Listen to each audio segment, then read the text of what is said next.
नमस्कार, मैं हूं अखिल पाराशर। आप देख रहे हैं देश दुनिया की खास खबरों का एक खास कार्यक्रम न्यूज फोकस।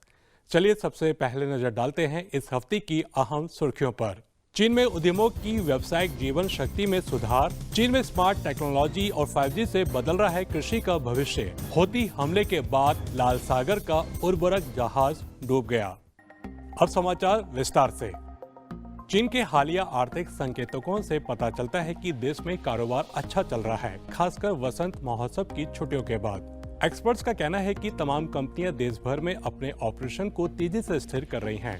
चीन का राज्य सूचना केंद्र का औद्योगिक पार्क उत्पादन सूचकांक एक महत्वपूर्ण रिकवरी की ओर इशारा करता है, जिसमें पिछले साल की तुलना में 14.4% की वृद्धि हुई है।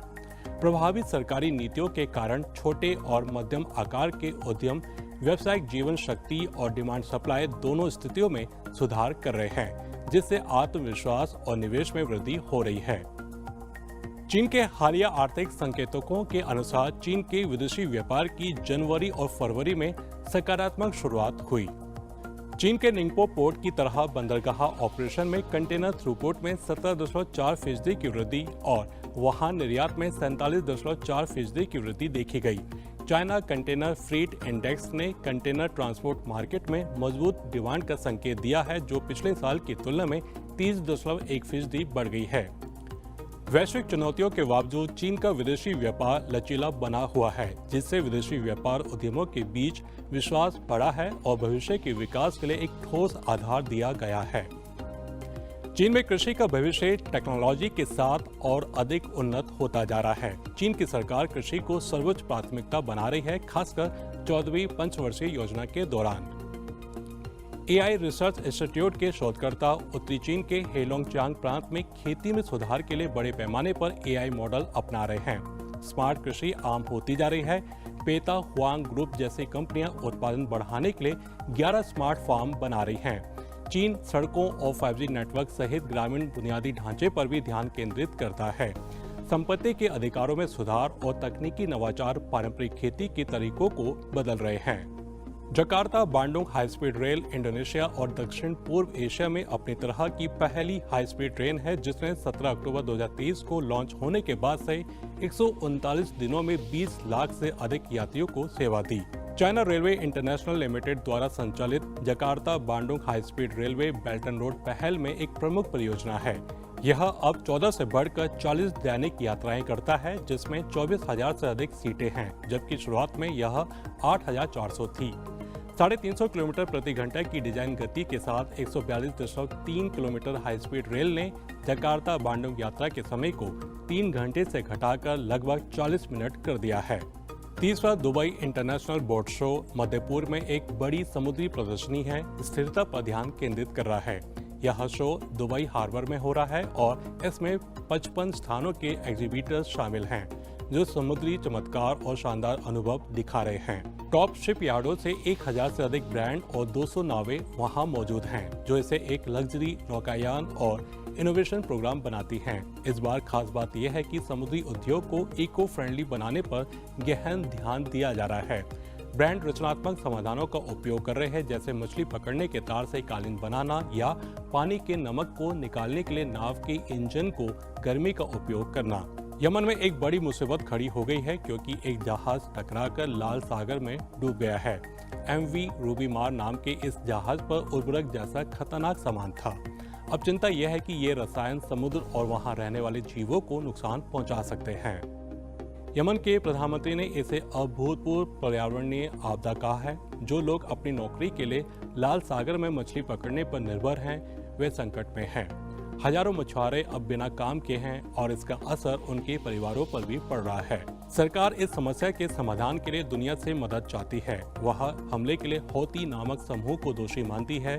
यह एक गंभीर स्थिति है और हर कोई यमन में पर्यावरण और लोगों के जीवन को लेकर चिंतित है।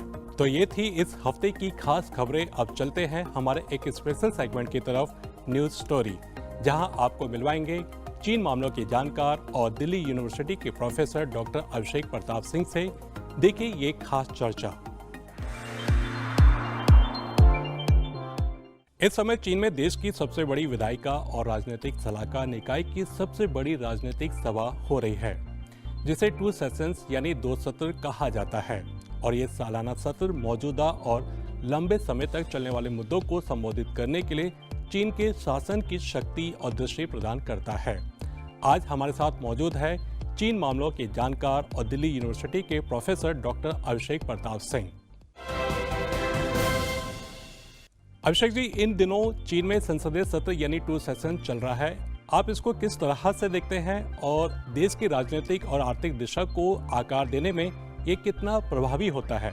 देखिए, टू सेशन चाइन की जो राजनीतिक व्यवस्था है उसमें इम्पोर्टेंट इसलिए है क्योंकि जो कई मामलों में जो राजनीतिक और नीतिगत निर्णय होते हैं उसके संबंध में फैसले यहाँ पर लिए जाते हैं। चीन का जो शीर्ष राजनीतिक नेतृत्व है, पार्टी के जो सर्वोच्च अधिकारी हैं, स्टैंडिंग कमेटी के लोग, ये सब बैठकर एक चर्चा के माध्यम से चीन के आर्थिक और राजनीतिक भविष्य को लेकर एक नीतिगत फैसले लेते हैं और उसके आधार पर हमें जो है ये पता चलता है कि आने वाले वर्षों में जो ब्लूप्रिंट है देश का वो किस प्रकार का होगा।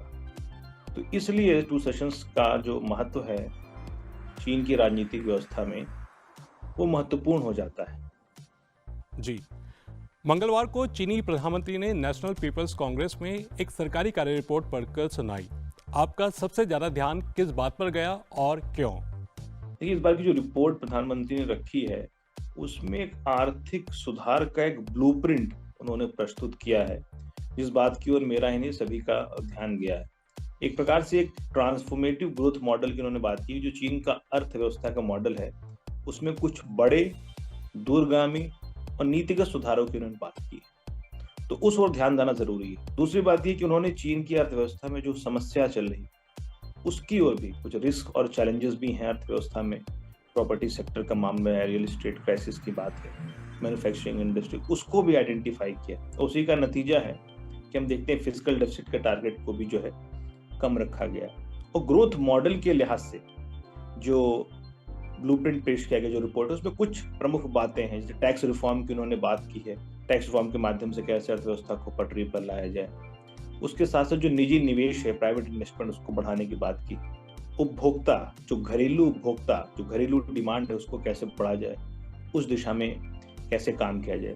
साथ ही साथ पिछले वर्षों में चीन में बड़ी से लगभग $68 बिलियन का कैपिटल आउटफ्लो हो गया चीन में। तो किस प्रकार से ये जो मुद्रा, ये जो निवेश चीन से बाहर जा रहा है उसको कैसे रोका जाए, उस दिशा में काम कर एक इकोनॉमिक ब्लूप्रिंट है जिसने मुझे आकर्षित किया है, जो उनकी रिपोर्ट में साफ दिखता है।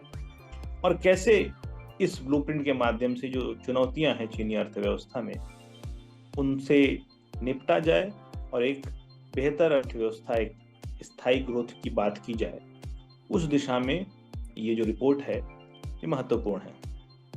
इन दिनों चीन में नई गुणवत्ता वाली उत्पादक शक्तियों के बारे में बात हो रही है। आप इसको किस तरह से देखते हैं और आपकी राय में ये किस तरह से चीन के आर्थिक विकास को बढ़ाने में अहम भूमिका निभा सकती है? जी, जब हम चीन के आर्थिक सुधार के मॉडल को देखते हैं और ये चीन का पिछले 30-40 वर्षों में जो इकोनॉमिक मॉडर्नाइजेशन, उसमें चीन एक मैन्युफैक्चरिंग शक्ति के रूप में सामने है। लेकिन पिछले 4-5 वर्षों में चीन की जो मैन्युफैक्चरिंग क्षमता है, उत्पादन क्षमता है, वो घटी है। अंतर्राष्ट्रीय बाजार में, अंतर्राष्ट्रीय मांग के स्तर पर उसकी डिमांड घटी है। बहुत सारे क्वालिटी चेक्स के माध्यम से उनकी डिमांड घटी। तो जो मैन्युफैक्चरिंग, जो आपने बात की उत्पादकता बढ़ाने की, उत्पादकता में क्वालिटी लाने की, वो एक प्रयास है जिसके माध्यम से चीन का जो मैन्युफैक्चरिंग सेक्टर है उसमें इन्वेस्टमेंट को बढ़ाया जाए, उसको टेक्नोलॉजी इंसेंटिव बढ़ाया जाए और उसमें क्वालिटी इंप्रूवमेंट किया जाए, ताकि ये जो इकोनॉमिक ब्लूप्रिंट है और ये जो प्रयास है जो चीन की अर्थव्यवस्था को एक बार पुनः रिवाइव करने का, उसका आधार फिर से कैसे एक क्वालिटी बेस्ड मैन्युफैक्चरिंग सेक्टर हो सके, जिसके प्रोडक्शन की वैश्विक स्तर पर भी डिमांड हो और जो हम चीन की अर्थव्यवस्था को नई दिशा दे सके। उस दिशा में ये काम किया जा रहा है कि एक बेहतर उत्पादक देश के रूप में अर्थव्यवस्था काम करे, जिसकी वैश्विक स्तर पर स्वीकार्यता हो और जो यूनिवर्सल मानक हैं, अंतर्राष्ट्रीय मानक हैं, उनको भी पूरा कर सके। ये उस दिशा में काम हो रहा है, जिसकी झलक हमें इस रिपोर्ट में और इस इकोनॉमिक ब्लूप्रिंट में देखने को मिल रही है। तो ये था आज का खास कार्यक्रम न्यूज़ फोकस। अभी इजाजत दीजिए, अगले हफ्ते फिर मिलेंगे इसी समय